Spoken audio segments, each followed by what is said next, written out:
भाइयों एवं बहनों, जय श्री गुरुदत्त। आप सबका शाश्वत ज्ञान गिरनार से चैनल में स्वागत और अभिनंदन है। भाइयों बहनों, आपने कई जगह सोमरस के विषय में पढ़ा या सुना होगा। अधिकतर लोग ये समझते हैं कि सोमरस का अर्थ मदिरा या शराब होता है, जो कि बिल्कुल गलत है।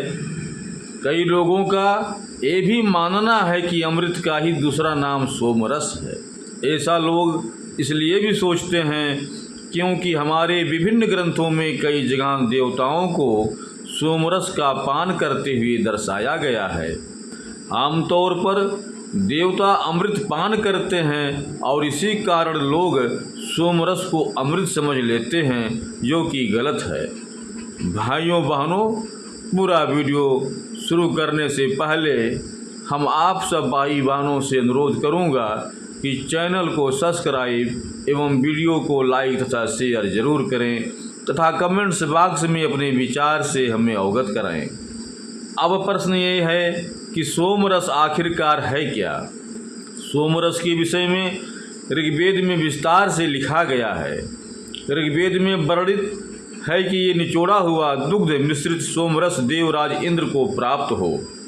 एक अन्य ऋचा में कहा गया है, हे पवन देव, ये सोमरस तीखा होने के कारण दुग्ध में मिलाकर तैयार किया गया है।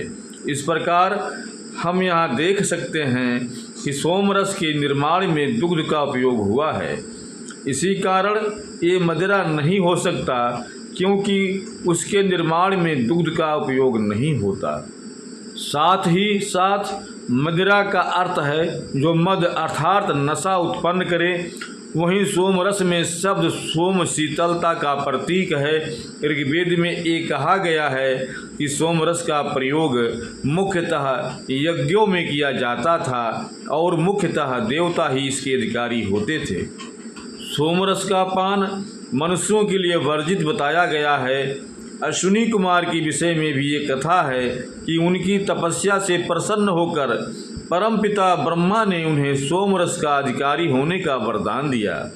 अर्थात जो भी देवत्व को प्राप्त करता था वो ही सोमरस का पान कर सकता था। सोमरस का एक रूप औषध के रूप में भी जाना जाता था। कहा जाता था कि सोम दरअसल एक विशेष पौधा होता था जो गांधार आज के अफगानिस्तान में ही मिलता था। इसे पीने के बाद हल्का नशा छा जाता था। महाभारत में ऐसा वर्णित है कि जब भीष्म धृतराष्ट्र के लिए गांधारी का हाथ मांगने गांधार गए, तब गांधारी के पिता ने उनका स्वागत सोमरस से किया है। वहाँ इस बात का भी वर्णन है कि गांधार राज भीष्म को ये बताते हैं कि ये दुर्लभ पेय गांधार के अतिरिक्त और कहीं नहीं मिलता। अर्थात मूसल से कुचली हुई सोम को बर्तन से निकालकर पवित्र कुशा के आसन पर रखें और छानने के लिए पवित्र चरम पर रखें। सोम एक औषध है जिसको कूट पीस कर इसका रस निकालते हैं। पेरना, सोम के पत्तों का रस मूसल द्वारा निकाल लेना। ये भी आता है छानना, वस्त्र द्वारा रस से अपशिष्ट को अलग करना। तीसरा मिलाना, छाने हुए रस को दुग्ध, घी अथवा शहद के साथ मिलाकर सेवन करना। ये सारी बातें शास्त्रों में वर्णित हैं। सोम को गाय के दूध में मिलाने पर गौसीरम तथा दही में मिलाने पर दध्यसीरम बनता है। इसके अतिरिक्त शहद या घी के साथ भी इसका मिश्रण किया जाता था। यज्ञ की समाप्ति पर ऋषि मुनि पहले इसे देवताओं को समर्पित करते थे और फिर स्वयं भी इसका पान करते थे। किंतु बाद में लोगों ने इस ज्ञान को गुप्त रखना आरंभ कर दिया, जिससे सोम की पहचान असंभव हो गई और इस पेय का ज्ञान लुप्त हो गया।